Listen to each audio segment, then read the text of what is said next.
think because people put women in this box, I think it's a few things. Women are not always seen as leaders. We're seen as the support or the assistant. So we're not taken as seriously. And I think the other part of that is when we do go into that mode of I'm climbing the ladder, I'm doing my thing. Men can be seen as, man, he's passionate. But when I get passionate, it's like, oh, she's so emotional or she's out of control. And a man can be assertive and I'll be labeled aggressive because we're stuck in this box of nurturer, which women, we can be nurturers, but that shouldn't be the only thing that we're able to do. What's up, family?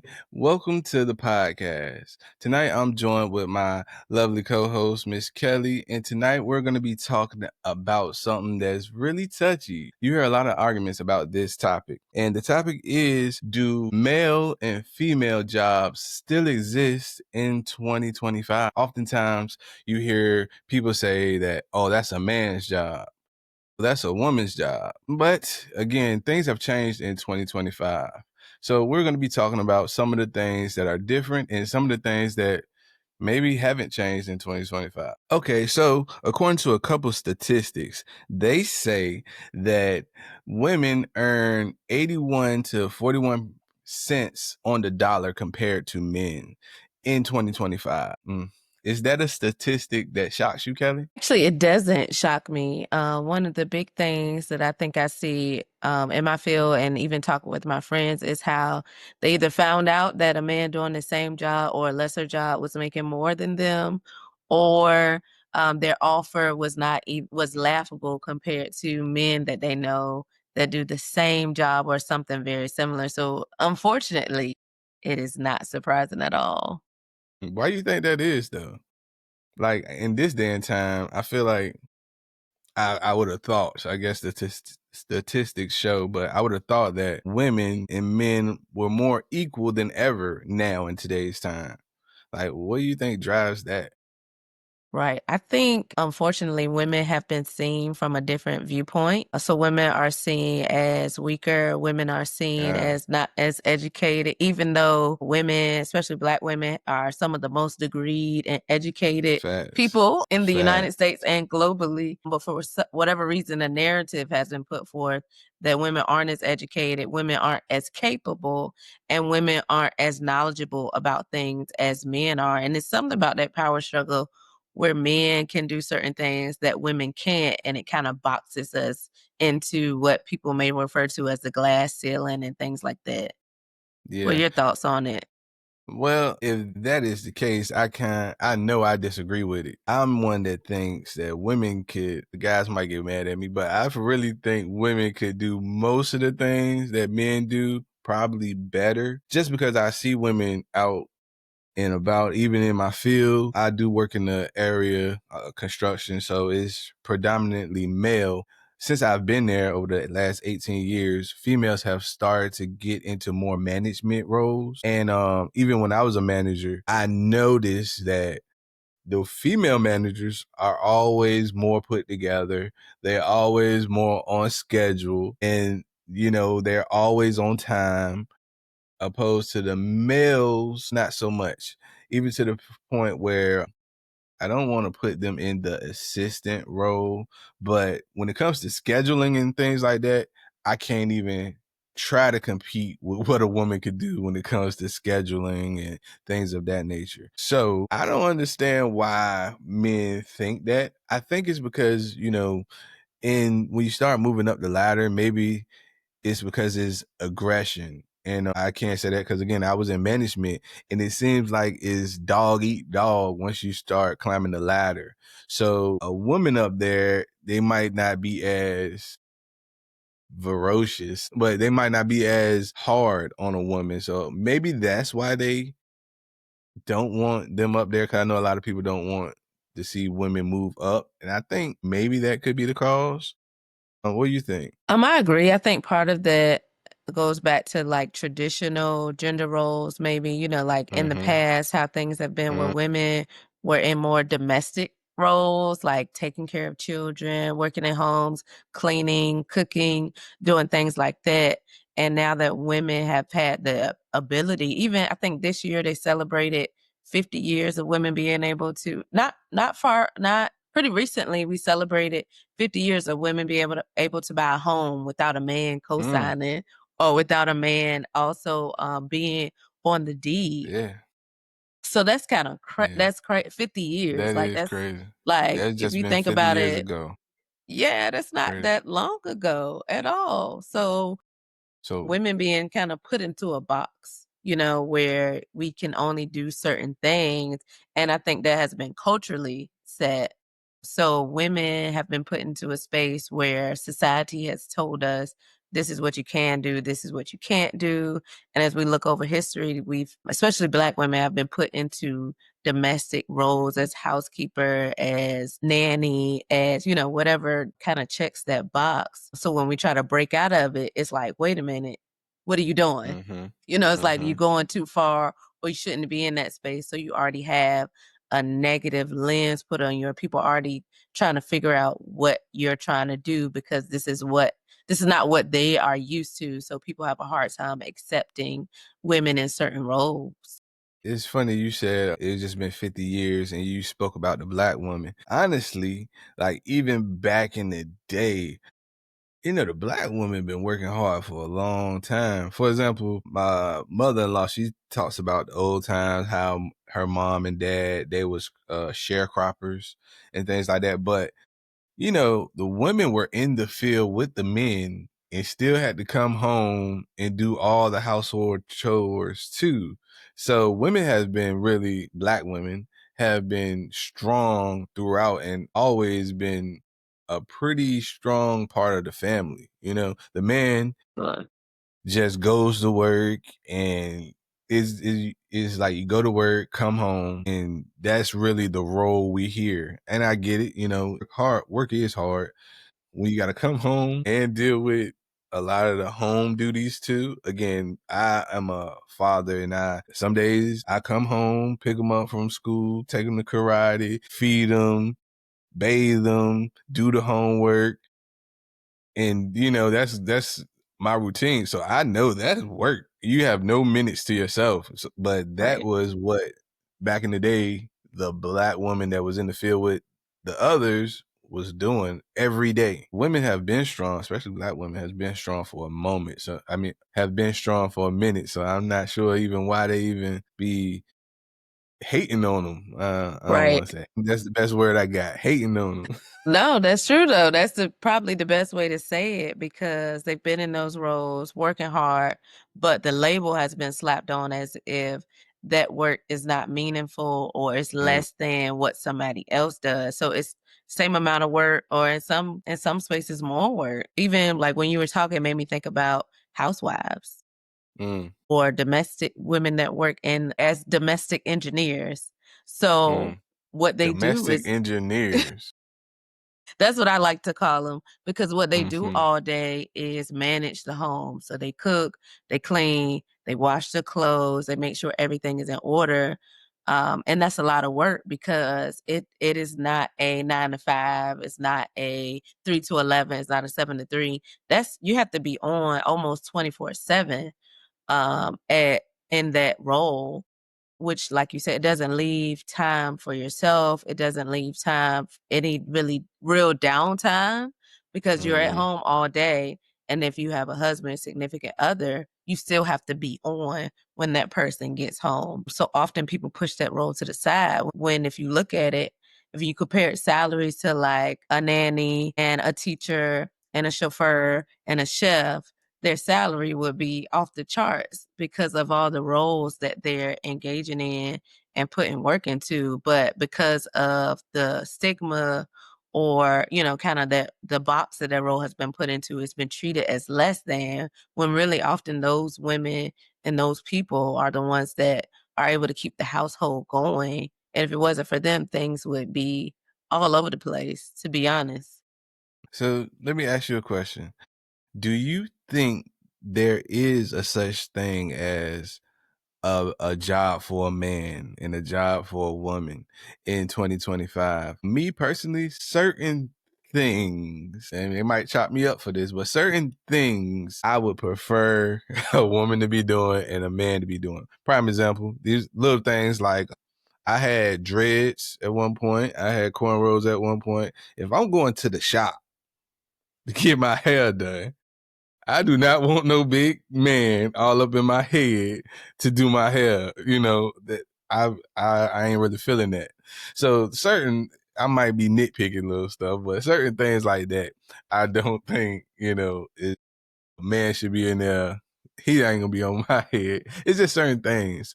Or Yeah. like trash. Like I can't imagine. I know you guys could. And don't think I'm saying men or women can't do anything. They both can do whatever, especially women, you can do whatever. But I don't want to see the trash people big picking up all this dirty trash all the time. I would like not to see our women doing that. I would like for a man to be out there and get their daggone trash up.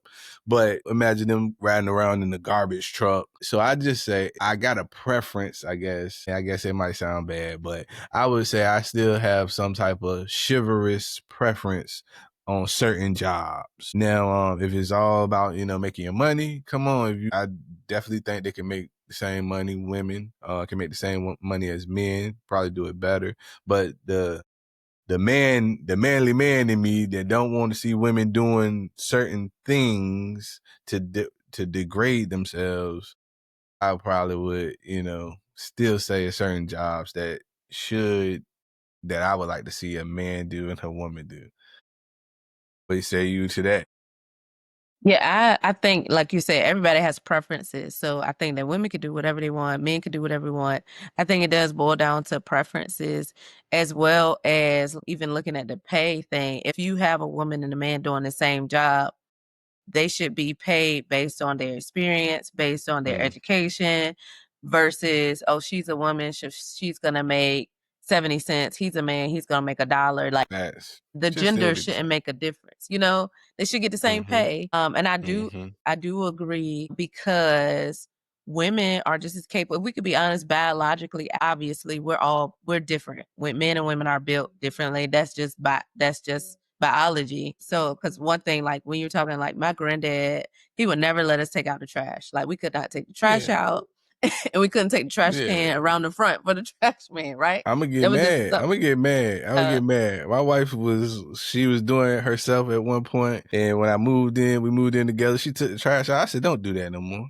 No, yeah. Or like Yeah. seeing you cut the grass when you got men there, and then I think that's just the chivalrous part of me. Like, come on, no, let's Yeah. take care of this. And it's not to insult anybody. It's just I feel like a man should take care of that for you. And I think Just that's me. what makes the difference. No, I agree. I think it's the chivalry versus you can't do it. Because that's two different things. One thing is like, let me take this off your hands. The other thing, the other side of that, where some people are, is she's not capable. So we're gonna put somebody else in that spot. I think chivalry covers it as I want to do this for you so that you don't have to do it, or I don't think that you should do this. So let me take this off your hands. Saying women, looking down on women, treating women as if they're not capable, is you can't do it, so we're gonna give the job for a man. I think that's the difference in the two, like trains of thought where like something. And I don't like, if I could be honest from like a person, I cannot stand taking out the trash. And I think part of that boils down to like my granddad, my dad, they didn't let us do it, not because we couldn't do it, but because the chivalry in them was, this is something that I'm going to do for you so you don't have to worry about it. So I completely agree with what you're saying. Yeah. It reminded me of a book. Just us talking remind me of a book. It was an old book. I'm pretty sure they probably need to go back and redo the book for 2025. But it was called Men Are From Mars and Women Are From Venus. And it was just talking about how, men and women are different. Like you was talking about physically, we are different. And also emotionally, it was talking about it back then, but in today's time, it's a little more mixed up in there. You have a lot more women that are what we call alpha, and a lot of men that are a lot more open with their feelings. I'm gonna say that, open with their feelings than ever before. Like back in the day, you probably could say women do this and men do that. We're in 2025. Like I said, somebody need to revise that way of thinking for 2025. Don't you think? Yeah, for sure. I think based on information that they had then, they had to go with what they had to go with. I think now things have shifted, homes have shifted, marriage rates have shifted, Mm, roles have shifted as far as what people are able to do. And so much has, like the culture has changed. So because culture has culture. shifted, yeah, we Yeah. have to kind of maneuver in that space. And I think the other part of that is women have become so much more, this is just being honest and open, women have become so much more independent because if we can just go back and look at history, women did not have a choice because we didn't have a lot of freedoms to be independent. Mm-hmm. So we could You couldn't only even get get a a house. home. Yeah, you could only Mm-hmm. get a home if you were connected to a man. You could only, there was a point where you could only get a credit card if you were connected to a man. Your father had to sign for it or your husband had to sign for it. There were certain things that you could only get if a man signed off for it for you. And culture Mm-hmm. and society has shifted to where as long as you have the right credit score, as long as you have the right, credentials, you can get it for yourself. So much has shifted that there are so many more opportunities now that were not available then. And oftentimes people, books, society doesn't know how to speak to it because things haven't been revised. Like you said, like it has to shift. Things haven't been Mm-hmm. revised to these new freedom, because to me it's still new, because 50 years is not that long. It's Yeah. still new. We got to catch up to, okay, why is this happening? Because women have more freedoms outside of being connected to a man, and women have more education. We have more opportunities to go to college and to get the certificates and to be able to serve in roles that were once only reserved for men. So that makes Mm-hmm. things, that changes a lot of the things that were put in place before. So we need to learn how to speak to that and to talk to that. And even it makes me think about relationships, like how do Mm. you gauge that in your relationship when you're dating, when you're married? How do you balance those things? Because things have shifted. So our relationships are not our grandparents and our parents' Facts. relationships, because the world, like the world has changed so much, right? Yeah. And then a lot of I feel like the new generation of parents, us, Right. we're a lot different. Lot different. Prime example, I was and hopefully I don't get too off topic, but I was talking to my wife. We had went to church and we was talking about how, like, I don't know about anybody else's family, but back in the day, it was like the women went to church and oftentimes the men didn't. Oftentimes, if anybody was going to be missing, it was the dad. The dad he could just say, I ain't going to church. And, sometimes the other kids will follow suit or say, dad ain't going. But a lot of times the men didn't go. But I'm like, hey, no, if you in church, I'm going. I'm able, I'm going. So I want, a lot of us we're breaking different uh norms that used to be okay. Little stuff Right. like that. I think we're more conscious of what we do nowadays. These just my thoughts. Yeah. No, I think that's true. I agree with you. I believe just, and again, I think a lot of that goes with history and how things were. For many men and women during that time, you had to have you had to be a certain way because of how culture was. So you may have had a little bit more of a hardened facade, or like things had to be a certain way because Mhm. culture put you in a place where men have to be this way, women have to be Mhm. this way, because of whatever reason. And now, because culture has shifted, it's okay. Even that makes me think about even like therapy, right? At one Mhm. point, especially in Black culture, therapy was taboo. Like you don't talk about it because Talk about the, right, you don't put what happens in his house stays in his house, right? there it is. And therapy was one of those things you go to if something is wrong. But as we've gotten more information and we've had more conversations, we see that therapy is something that can go to to get tools. So it doesn't mean that Mhm. you're crazy. It doesn't mean that something is wrong. It just means that you have this resource to help you, to help your family, to help your children. It doesn't mean that something is wrong. It just means that I'm going to use this so that we can be the best that we can be. And I Yep. think so many things were taboo for us because we have been in survival mode for so long.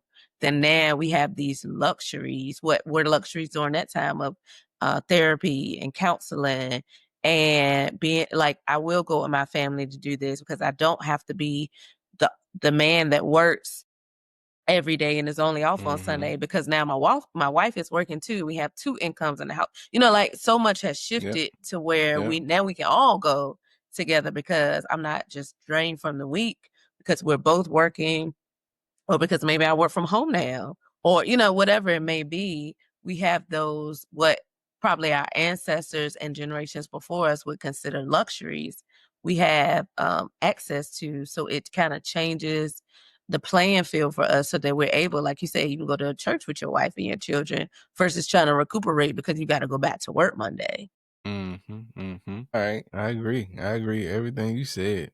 Like I said, things have changed, and I believe it's shifting for a good, for the good. Question. So back to talking about women in the workplace. Women are moving up and getting those leadership positions. Oftentimes, they get labeled a certain way if they portray manly traits, right? If they are too aggressive, they might be labeled as being the B word, right? Yeah. Or if they go off in a situation, they might be labeled as emotional. When it comes to a guy, they just, oh yeah, he was passionate about that. Right. Those are stigmas that are in the workforce. I don't know really how they can shake those type of stigmas because I believe that people just always gonna, yeah, I don't know how to handle that one. I think people just always gonna have their own thing to say, especially if the competition is the one saying it. You know what I mean? If some woman that moved up and she has a spot that someone else wants, of course they will throw shade on her, right? So those are some of the hurdles that women have to jump through in the workplace. Have you ever experienced something like that? Yeah, definitely. In different arenas. So I think one of the things I've experienced, and it has just completely blown my mind, is I will say something or present an idea, and Mhm. people act just like they didn't even hear me. It's as if I didn't say anything. And then a man can come up and say the same thing, like almost verbatim, and it's like, oh my gosh, that's such a good idea. Really? You And had I'm that like, happen? yeah, I've You had really that had that happen happen? multiple times where I will say something and then a man will come and say, I mean, when I say almost verbatim the same thing, and people think it's like the Sorry. best idea and it's so great. And I'm like, you have to be kidding me right now. But I've had that happen. And I think because people put women in this box, I think it's a few things. Women are not always seen as leaders. We're seen as the support or the assistant. So we're not taken as seriously. And I think the other part of that is when we do go into that mode of I'm climbing the ladder, I'm doing my thing. Like you said, men can be seen as, man, he's passionate. But when I get passionate, it's like, oh, she's so emotional or she's out of control. And a man can be assertive and I'll be labeled aggressive because we're stuck in this box of nurturer, which women, we can be nurturers, but that Yeah. shouldn't be the only thing that we're able to do, right? So if you're not being nurturing, it's almost like you're wrong. So if I'm aggressive or if I'm assertive or if I'm climbing the ladder and I'm using some of the same things that men would use, it's like, how dare she do this? How dare she say this? How dare, it's like it's certain limitations that we have that men just do not have. And I think most of that is cultural because we expect men to do certain things. What you think? Yeah. Yeah, you expect women to do well, we expect women a lot of times to use their superpower. I like to say women have this superpower that we men don't have. And is that nurturer, that softness. So a lot of times we want to see it. Prime example, like women had that superpower. You see your grandma, your mama.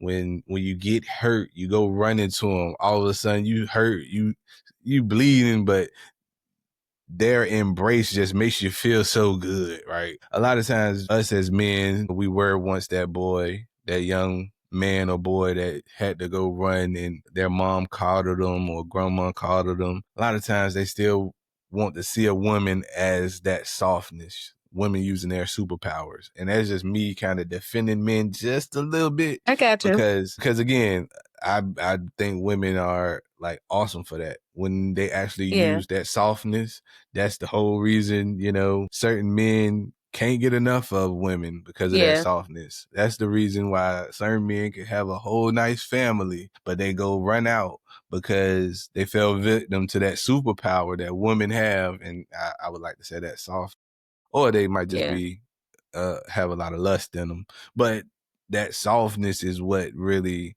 I feel like women you guys got that we'll never have.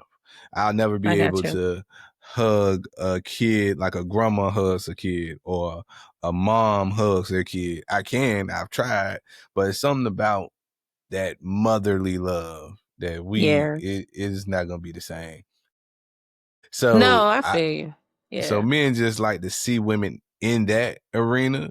And like you said, that might just be a cultural thing. They think like that. So when they see a woman doing something that's more masculine, or you can say even acting like a man, because I mean, they're in their arena with men, so they got to fight, be aggressive and things like that.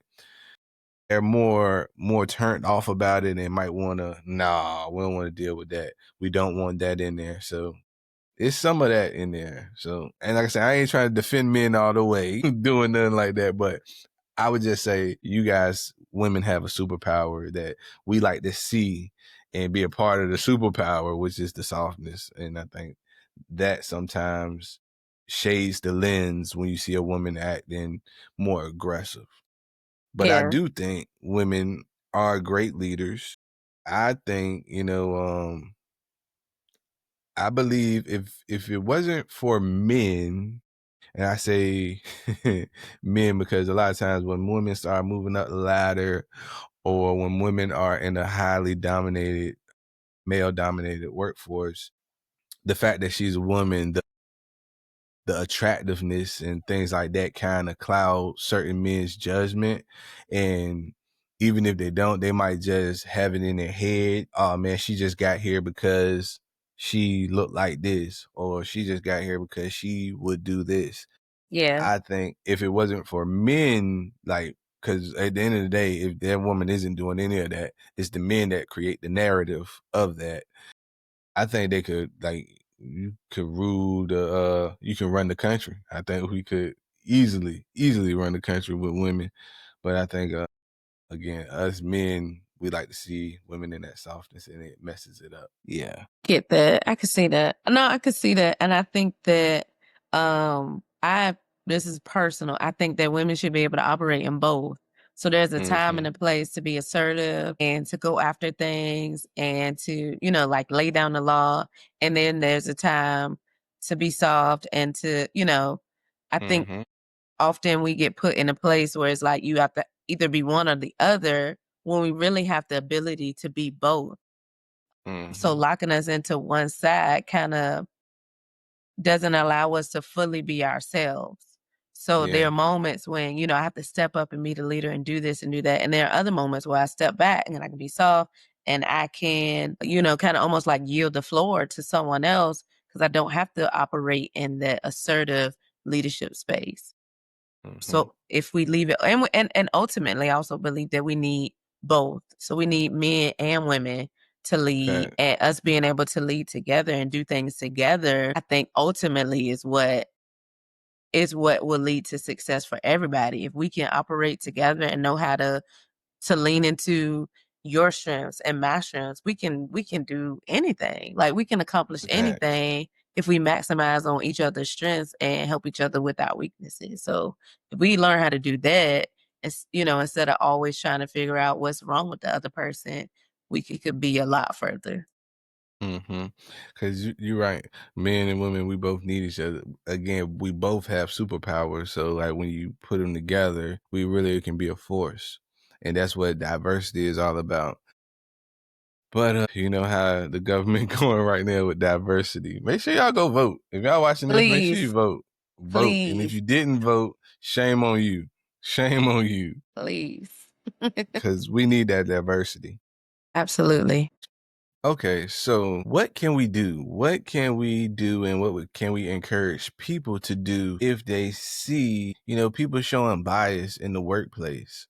Because as you said, men and women need each other and we can really build something great together when we do work together. So what should people do if they see something going wrong in the workplace, or they see someone, like you said, someone else has an idea and somebody else taking credit for it and things like that? What can somebody do when they see something like that? I think one of the main things that men and women can do is be allies to one another. So if a man has my back, or really anyone has my back and affirms who I am as a leader, it creates a culture where everyone, you almost have to like set the tone. It creates a culture Yeah. where everyone kind of catches on to that. So if I present an idea and then you back me up versus I present an idea and then you kind of try to say something against it, it creates a totally different tone. So being an ally, as well as, because sometimes we don't realize that women can tear other women down as much as men try to. So Mm. even having, if you see a woman doing her thing, like having her back, affirming what she's doing, finding the best way to support her really can shift the culture versus questioning her leadership or trying to undermine her leadership. So I think that's one of the greatest things. And then just really collaborating, working together and respecting one another versus trying to take over makes a big difference and kind of is countercultural and can shift things so that we create an atmosphere where no matter what your gender is, we support you and we're not looking at you as less than because you may be a woman. Yeah. And one of the things that I like to do when I was in the management roles and stuff, I like to make sure I set the example and tone by treating everybody the same. As you heard me say earlier, I'm chivalrous, but Yeah. when it came to working people, yeah, everybody got treated the same. And because you never know what somebody's abilities are if you never put them in position to show you. I was never the type of manager or leader that was like, oh no, I need somebody to go help her. Cause again, we're in the industrial field. Like, I need somebody to go help her do something, or I'm gonna give this job to this person because it's not that much. We was in the trenches. Everybody was in the trenches. We rotating out the trenches. You getting down there, and I really saw like certain people like shine like that. I seen the females put pressure on the males to get better. They're like, oh no, she ain't gonna catch me. You know what I mean? Because it's a lot of competition in the field. At the time, I was a welding supervisor, but there's a lot of competition in that. Somebody wants their stuff to look better than somebody else. And you really could see it actually did bring out the best in people when you, like, let them compete and treat them the same. And because I've seen times where certain people's other foremen, again, we're in a male dominant area, so it could be like 1 to 20 ratio of women on the cruise. And when they get one, if she has any type of attractiveness, they just get soft. They get soft. They let her do whatever. That doesn't really help anybody. But I've seen people do that. A lot of times I would call them out. I would like call them out and say, hey, no, man, you can't be doing that. You out here. Sometimes they listen to me. Sometimes they don't. They're like, man, I can't do that. I can't do that. It remind me of my daughter or something like that. But at the same time, you stunt people's growth like that. But it Yeah. does happen. I've seen it. And I would encourage anybody to try to just be fair, give everybody the chance, because you never know what somebody's made of. And if you see it, try to call them out. Try to call people out on it. And if you are a victim of this type of bias, make sure you go report it. There's always somebody you can report something to. Yeah. That whole accountability piece, like if you see something that's not right or you see someone treating somebody differently, call them out on it. Because if nothing else, if they attempt to do it again, they'll think twice because they're going to hit you in their head. Like, Mm-hmm, yo, mm-hmm. what you doing? You know, so that accountability piece is good, as well as that being open and giving people the opportunity to lead so that you can see what they have. Because you never know until you put it in a situation. Yeah, that Yeah. was good. All right. So we appreciate you guys checking us out. Make sure you guys come back and see us. And make sure you guys go over and check out Kelly's The Vent podcast. She got something coming soon, right, Kelly? Coming soon. We'll be live on first Tuesday in November. So that's like Ooh, ooh, tomorrow. ooh, ooh, ooh, So ooh. we're Live. excited. Yes. Live. Yeah, she a little different. She built different. She can go live. Thanks for checking us out. Till next time. Peace.